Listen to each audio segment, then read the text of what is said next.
At this point, we're on the subject of giving, and we'll be looking into this in just a moment. Early Christians certainly gave.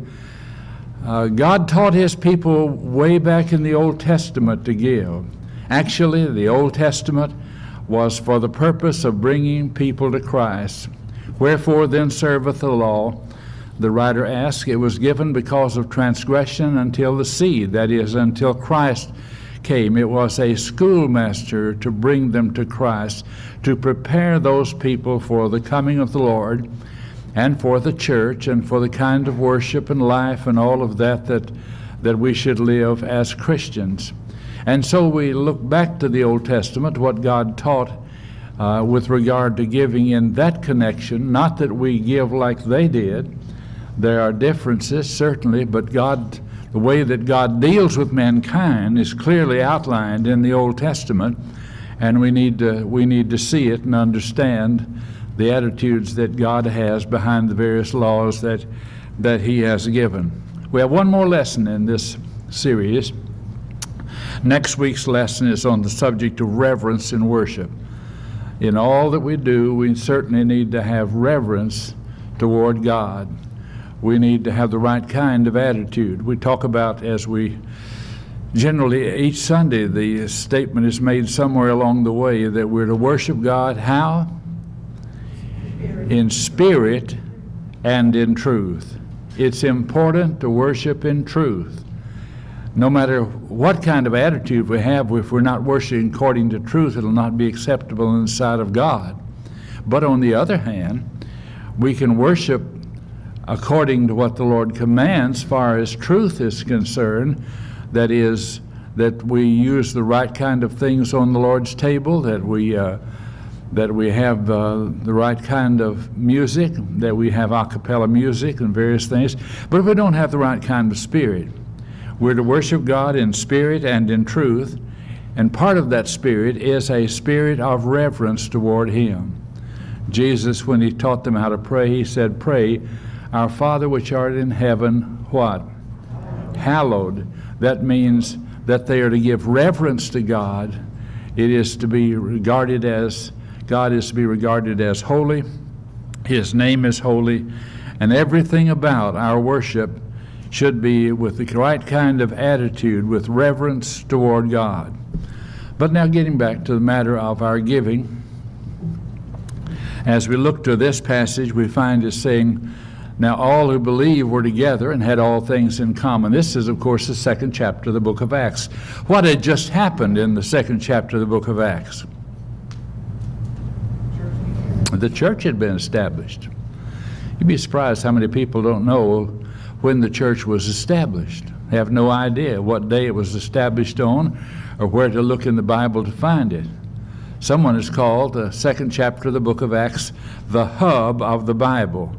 The hub of a wheel is the very center of it, and this is the very center. It is the time that the old covenant was taken away, the new covenant was given. The old covenant had pointing toward the coming of Christ, and then this new covenant looks back to this occasion when the church was established, this great church in the city of Jerusalem, which was a model congregation.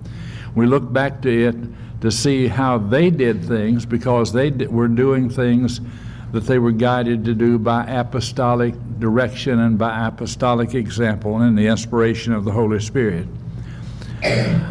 But just for a moment, let me suggest to you that there is a pattern of giving in the Old Testament. Back in the book of Leviticus, we find it saying, and all the tithe of the land, whether it be of seed or of land or of fruit of the tree, is the Lord's. It is holy unto the Lord. And so God had commanded them, and this would be when it would come in the time of harvest, that when the harvest came, they were to tithe of all of the fruit, of all of the things that they had in that regard. And as he says here, whether of seed or of the land or of the fruit of the tree, it is the Lord's. It is holy unto the Lord. they were to understand too, and we talked about this, that they were to give the first and the best. God expected that. It was His. And when we looked at it last week, the question came up in the book of Malachi, will a man rob God? He said they had robbed Him. We didn't go further into that. How had they robbed God? By failing to give their tithes as they had been commanded in the Old Testament. If you look on further in this, in the book of Malachi, he begins to say to them that they had sacrificed sheep that were sick and that were wounded, and they were not sacrificing the best, the first, and all of that at all. They just would sacrifice something to God. And he said to them, and I think this is very interesting, that God was angry about it. The Lord said, give it to the governor. Can you imagine? Going down to the governor of the land and saying, Governor, I have a present for you. I want to show you how much I appreciate you. I've got this old sick sheep here that's probably going to die pretty soon. Or I've got a sheep here that's blind, or here's one that got caught in the fence and is torn, and maybe he's not going to make it. And I just thought about you. I wanted to give you something to show you how much I appreciate you. How would the governor accept that kind of thing? God didn't accept it either. And so he tells them that if they bring the tithe into the storehouse, that God will open unto them the windows of heaven. Do you believe that if people do what God has commanded them to do with regard to their giving, that God will bless them? Absolutely. May not be rich. They may not be rich in the sense of material things, but there are a lot of other things that God can give to us that are of tremendous value. We are to be people that are rich in good works, willing to distribute, ready to communicate, and that carries the idea of giving and sharing the things that God has given to us. And those who refuse to do that are failing to please God. Sometimes it's easy to make a promise. You remember when Jacob left home because his brother had been cheated by him and his brother was about ready to kill him, he went to his father-in-law, to his uncle rather, to Laban, back up in Haran, and as he went up there, he made a promise as he came to Bethel. He made a promise, Lord, if you bring me back in peace, if you protect me and bring me back and bless me and bring me back in peace, I will give you a 10th part of all. Why did he choose a 10th part? Had God commanded them to give a tithe at that time? He really hadn't. The giving of the tithe is a part of the law of Moses. It first appears here as Moses is speaking to them in Leviticus and Deuteronomy with regard to this and explaining it to them. This is the second reiteration of the law. You remember they had been given the 10 Commandments and all of that, and then they had refused to go into the land, and 40 years later they're ready to go into the land. So Moses makes a number of speeches with regard to all of this and teaches them what they are to do. And they are to understand that they are to tithe. In this passage in Leviticus, the land, he says, all of the tithe of the land, whether the seed of the land or the fruit of the land is the Lord's, it is holy unto the Lord. They were commanded to do this. They didn't always do it as they should, but they were commanded to do that. And they were to be people that were very liberal in what God was concerned about their liberality. In Deuteronomy 14 and verse 29 it says, the Levite, we need to understand how the Levites were supported. When they went into the land, all of the tribes had a inheritance, and they divided up the land to the families, to the tribes, and then to the families. And they were not to sell their land, they were to keep it, and they were to pass it on down from generation to generation to their families. The Levites were not given any portion. They were not given any land. They were given certain cities. And the Levites were supported by the tithes of the people. That's the way it was supposed to be. That didn't always work very good either, but that's the way it was supposed to be. The sacrifices and the tithes that the people brought were to be for the support of the Levites. And this passage in Deuteronomy 14:29 says, "And the Levite, because he has no portion nor inheritance with you, and the stranger and the fatherless and the widow who are within thy gates may come and eat and be satisfied, that the Lord your God may bless you in all the work which your hands find to do." So what he's saying is here are the people that are supported by the tithes, by the sacrifices and the tithes that they would make. The Levites were supported by it. Those who are priests, of course, were supported, but not all Levites are priests. The Levites were involved in the work of the Lord in many different ways, but they had no land inheritance, so they could not support themselves in that kind of way. And what he is saying, that the Levites, they have no portion or substance, and for the stranger, they would help the strangers and the fatherless and the widows that are within their gates, that they may come and eat and be satisfied, that the Lord your God may bless you all in the work of your hand which you do. God has always been concerned about the poor. So whether it was the fatherless and the widows or the strangers that were among them, there was a need to take care of them. And you remember the statement in James 1:27, pure religion is what? To visit the fatherless and the widows in their affliction. It is not talking about just going by and saying hi and bye. It was a matter of helping those who were orphans, those who were fatherless, and those who are widows. We still have that kind of responsibility. They're not as destitute in our country generally as they would be in some other countries, but nevertheless we need to be concerned about the welfare of those who are less fortunate. God has always been interested in those that are poor. And when you talk about the Levites and the priests and those things, the Bible teaches in Corinthians, the 9th chapter, that those who preach the gospel are to be supported by it.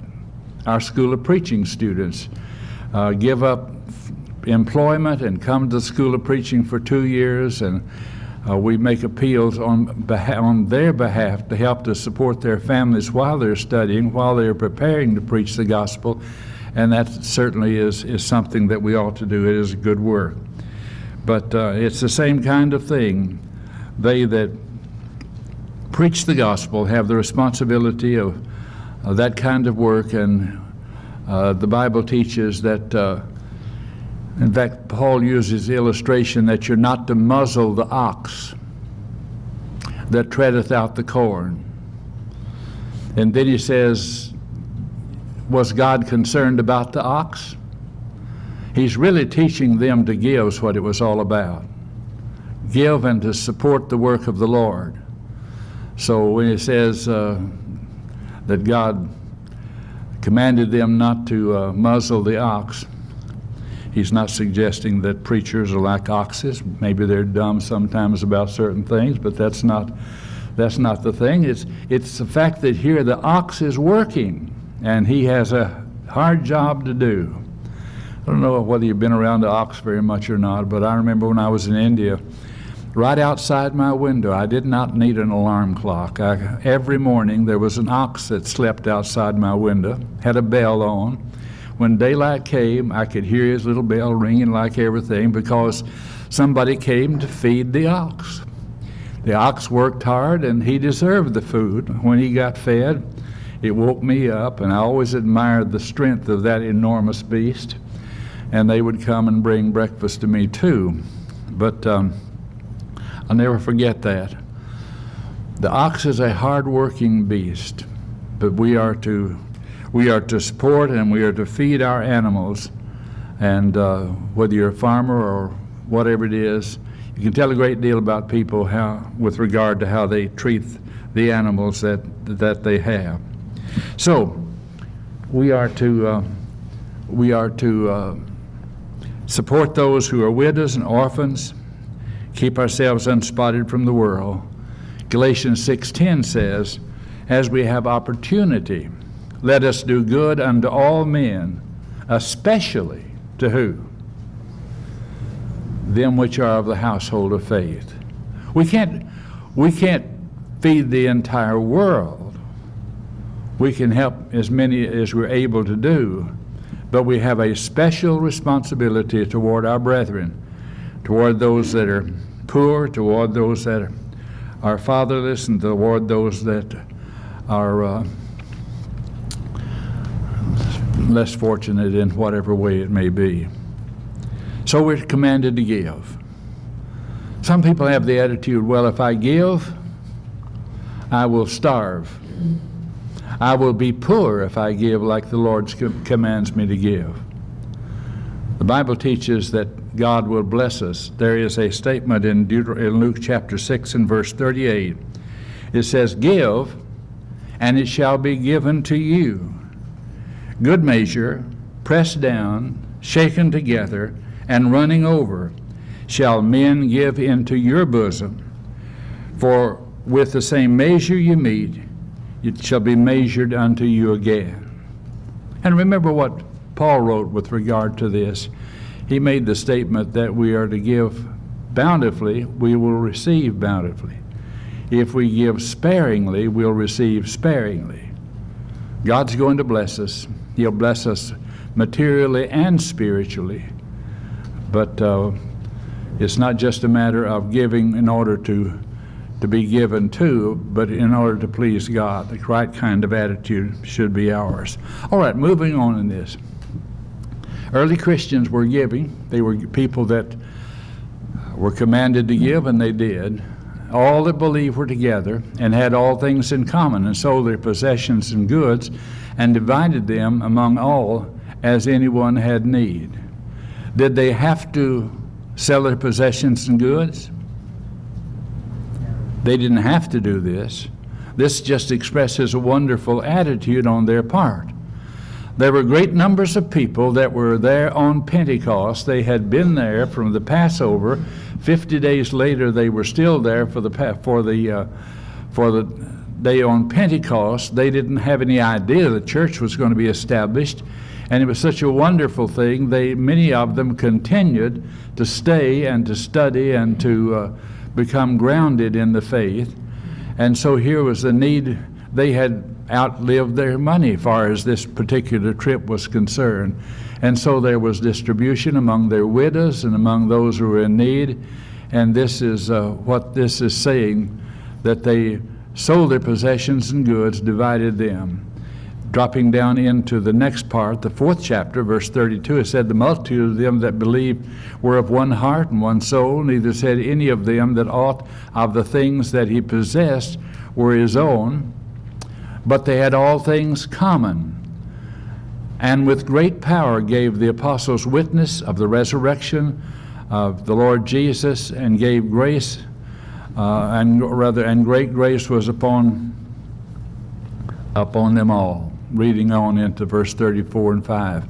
Neither were there any among them that lacked, for as many as were possessed of lands or houses sold them, and brought the prices of the things which were sold, and laid them down at the apostles' feet, and distribution was made unto every man according to his need.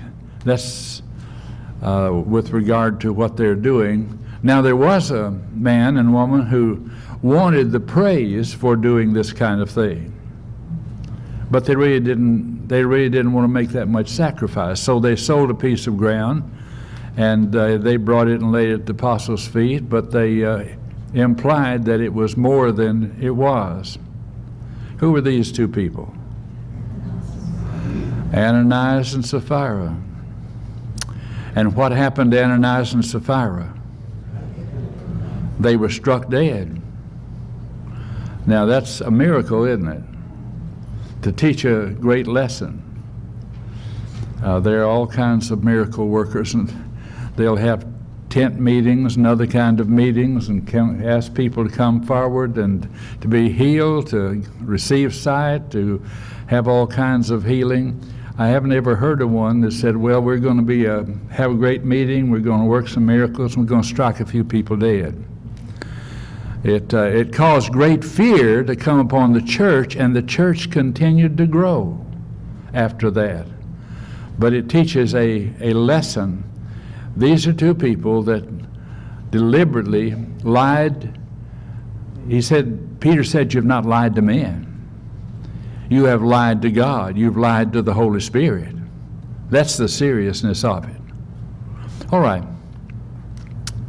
They laid it down at the apostles' feet. In fact, let me just make this observation, that Peter said, while it was thine, was it not within thine own power? What he is saying, you didn't really have to sell it. And after you sold it, you didn't have to give all of it. You didn't have to do that. It was within your power. The problem was that they had lied about their giving. All right, here's an example here.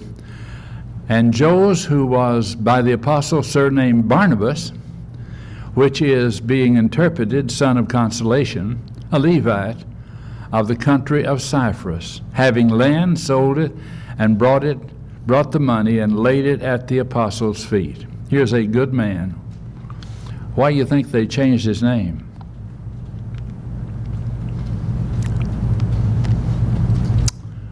They saw what an encourager he was. He was the kind of person that was a great comfort to a great many people, son of consolation.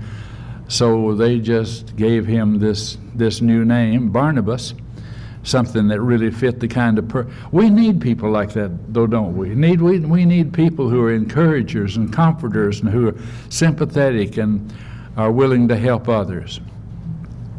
Some churches have cards that they call Barnabas cards, and they'll put them in the pew there, and on the Barnabas card they'll ask you to write down people who are sick, people who need encouraging, people who need the comfort that because they're having some special problem, and they're just honoring the name of this good man who was a great encourager to many. And he was that kind of person. You remember when Paul would not take John Mark on that second missionary journey, Barnabas wanted to take him, and Barnabas was right. Paul thought it was not a good idea. But later Paul said, bring John Mark, for he is profitable unto me and for the ministry. He had looked back to the fact that John Mark had not stayed with them before, but had gone home to Mama from the first missionary journey. But people change. People become stronger, especially if we encourage them and trust them, have faith in them. So this is the kind of man that Jos or Barnabas was. He was a son of consolation, great encourager of the brethren. Okay.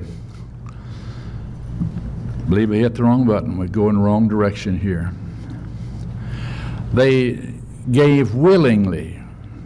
We're not compelled to give, but we are to give willingly.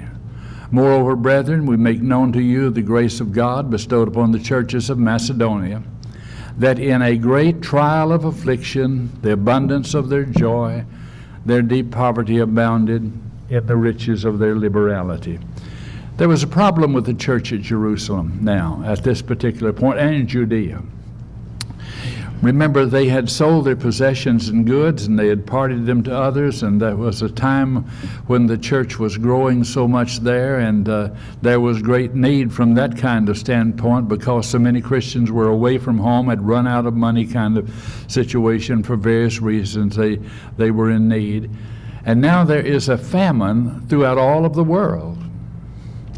They saw this famine, and they recognized that the brethren in Jerusalem and Judea, because they had sold their possessions and all of those things, they were in much greater need. So Paul began to try to get together a gift for the elders to take to the elders in Jerusalem and in Judea in order to help those brethren down there in the time of this great problem, of this great famine that was on. And so he talked to the church at Corinth, talked to the church at Macedonia and others, and they were making up this contribution in order to be taken back to them. In this particular case, here are brethren that had promised a year in advance. He said, "Moreover, brethren, make known unto you the grace of God bestowed upon the churches of Macedonia." The church at Corinth was a rich church. They were in a very wealthy area. Great commerce came through their port, and the church there was in a good position. But the church at Macedonia, which was north of there on the Grecian peninsula, the churches of Macedonia were much poorer than the one in Corinth. And Paul uses the example of how the church in Macedonia had given to encourage the brethren at Corinth to do what they had promised to do. Sometimes a good example is the very best way to teach.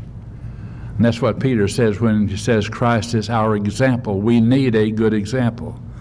But the great example of these Macedonians, he says, make known unto you the grace of God bestowed upon the churches of Macedonia, that in a great trial of affliction, the abundance of their joy and their deep poverty abounded in the riches of their liberality. These are poor people, and they had gone beyond their ability. That's what the next verse says. He says, I bear them witness, that according to their ability, and that's all the Lord asks of us, that we give according to our ability.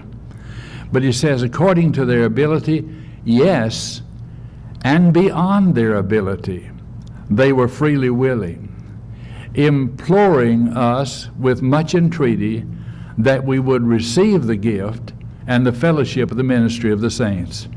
In other words, Paul recognized their poverty and did not expect that much, and here people pleading with him to accept the gift and to give as they had put together the gift for the church.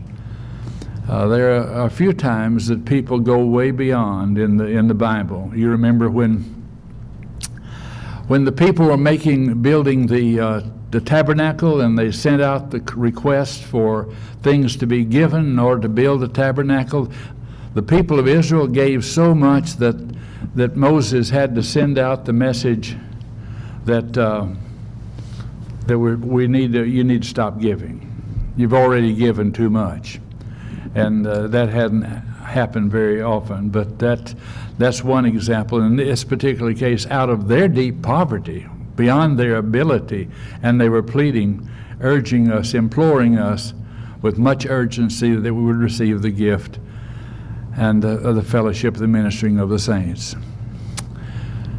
How are we to give? Well, we're to give regularly. He is encouraging these brethren at Corinth to go ahead and do what they had promised to do. He says, now concerning the collection for the saints, as I gave order to the churches of Galatia, so you must do also. Paul had been preaching and teaching this in Macedonia, in Asia, which is Asia Minor, in that area, and also down at Corinth, and he's urging them. He's saying, upon the first day of the week, upon the first day of the week, let each one of you lay by something aside, store up as he may prosper, that there be no gatherings when I come. Notice the things that are taught in this. First of all, it tells us when to do it. When are we to give?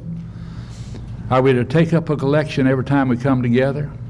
There are some religious bodies that if they have a meeting, a revival of any kind, they'll take up a collection every single night that they have a service. But that's not the way the church raised money.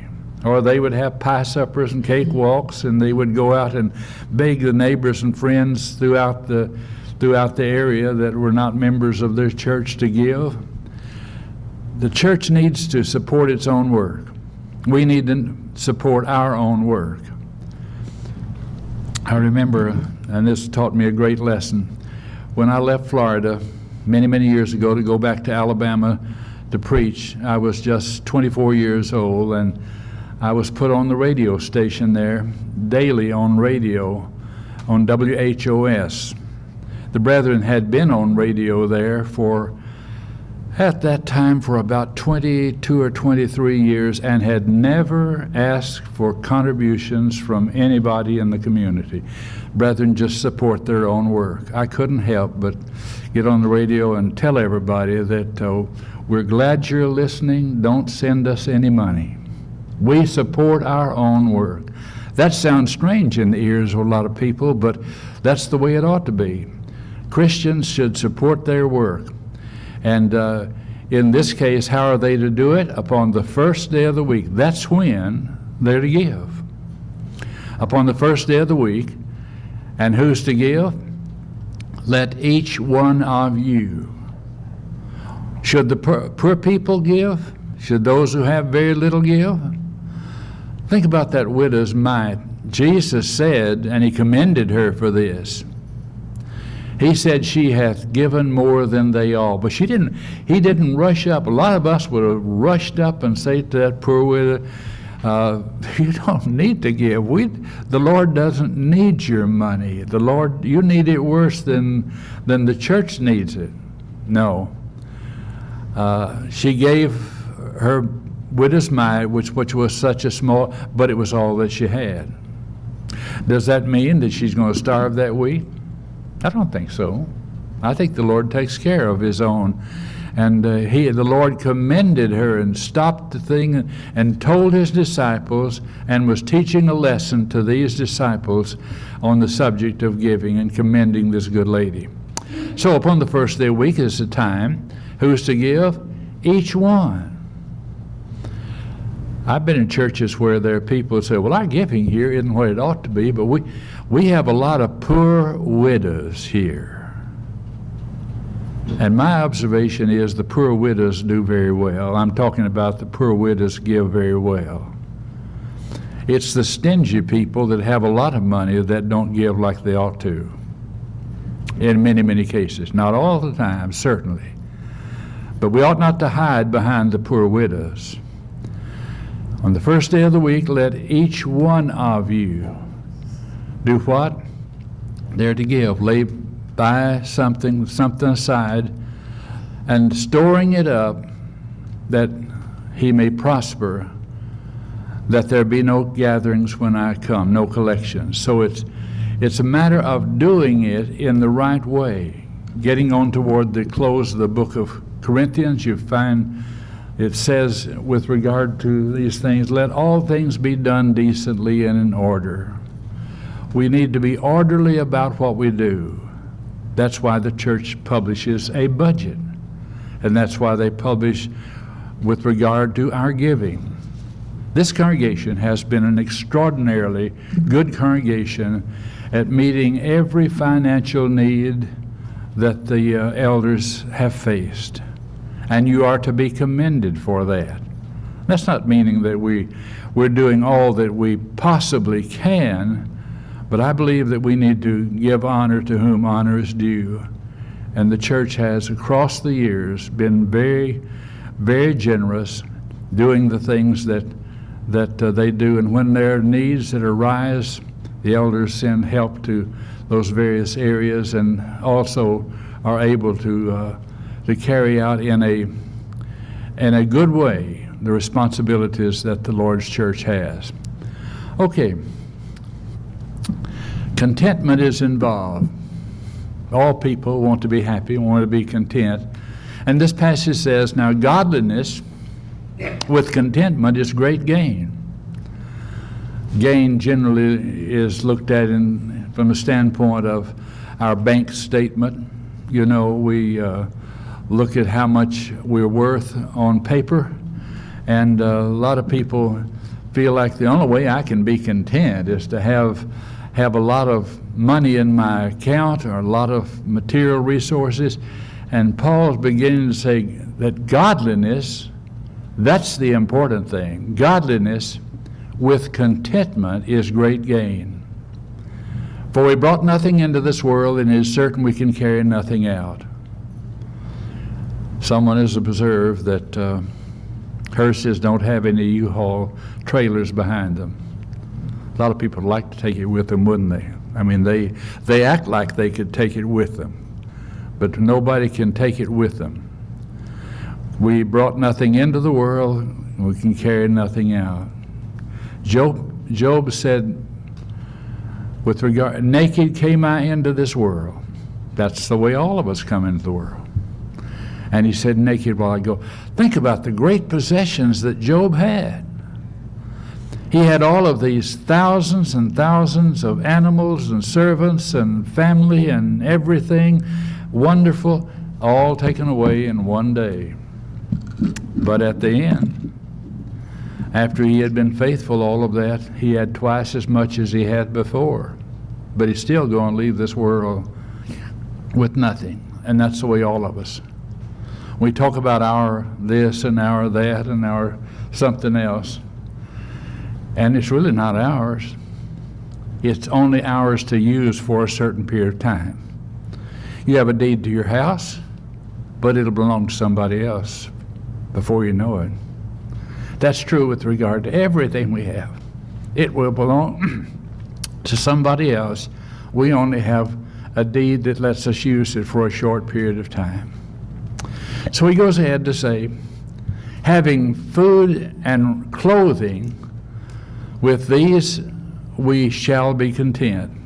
That's what we should be. But those who desire, looks at another standpoint. Notice at the beginning it says, godliness with contentment is great gain. But those who desire to be rich fall into temptation and a snare, and the many foolish and hurtful lusts that drown men in perdition, destruction and perdition.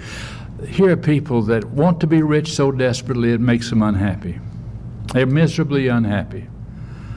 And that should not be the way it is. A person doesn't have to be rich to love money too much. Jesus warned people over and over again about covetousness. I've told this story before, but I'll tell it again for the ones of you who haven't heard that. There was a person where I lived up in North Alabama who, if you would say to him, and he did this over and over again, if you said to him, would you like to have a Coke? He'd say, no, but I'll take the money. And he was kidding. But those who knew him knew that it also told something about his attitude. He wasn't kidding too far from the truth. We need to be people who are not so self-concerned about material possessions. They that desire riches. But those who desire to be rich fall into what? Temptation and a trap. That's what a snare is. And into many foolish and hurtful lust, which drown men in perdition, destruction, and perdition. America has been a rich, rich nation. And yet there are many, many people who are just so concerned about material possessions, getting as much as they can. Someone said, getting all they can and canning all they can get. And that's not the way it ought to be.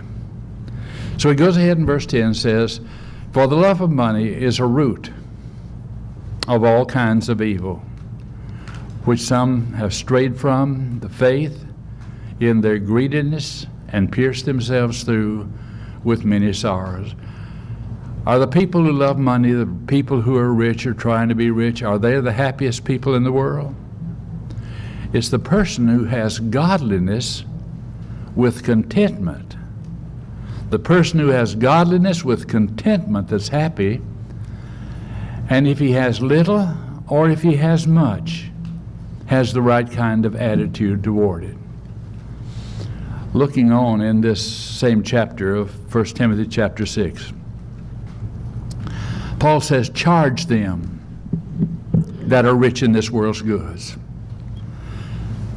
Charge them that are rich in this world's goods that they be not high-minded, nor trust in uncertain riches. Do people that are rich have a tendency to trust in their riches? It can be here today and gone tomorrow. It can be lost overnight. Many people have. We're not to trust in material riches, but in the living God. He says, which giveth us richly all things to enjoy. So Timothy was a young man, and he was supposed to charge these people who were wealthy and rich